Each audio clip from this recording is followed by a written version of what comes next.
तर ना, आमच्या इथे पहिल्यापासूनच सगळ्यांना झाडं लावण्याची खूप जास्त हौस होती आणि इवन माझ्या पप्पांनासुद्धा झाडं लावायला खूप जास्त आवडायचं आणि तीच आवड राखीने अजूनसुद्धा जोपासलेली आहे. म्हणून तिने एकदम छोट्याशा जागेतसुद्धा खूप छान असे झाडं लावलेले आहेत आणि सर्व प्रकारची झाडे तिने इथे लावलेली आहेत. त्यातच हे एक लाजाळूचं झाड, जसंच मला कळालं ना की तिने लाजाळूचं झाड लावलेलं आहे, मग काय मी तर पळतच गेले, कारण मला त्याला स्पर्श करायला खूप आवडतं. त्या झाडाला स्पर्श केला की त्याची पाने आपोआप मिटली जातात. खरंच काय सेन्सर असेल ना. त्यानंतर ना हे गुलाबाचं फूलसुद्धा बघा किती सुंदर आणि किती छोटंसं आलेलं होतं. त्यानंतर ना मग अचानकच ढोकळा बनवायचा प्लॅन झाला. मग थोडंसं सामान आणलं बाहेरून आणि इकडे मला राखी शिकवत होते की व्लॉग कसा शूट करायचा. तिला म्हणलं राहू दे तुझी बडबड आणि करू दे मला पटकन ढोकळा. मग काय ढोकळ्याची रेसिपी तर मी तुमच्यासोबत खूपच वेळा शेअर केलेली आहे, म्हणून म्हणलं चला.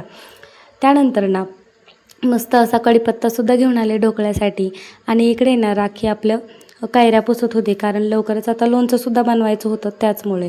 आणि संध्याकाळी ना मस्त अशी पावभाजी आणलेली होती, मग तीच खाल्ली. आणि असं होतं आजचा छोटासा मिनी व्लॉग. आवडल्यास like, follow and share. Okay, bye.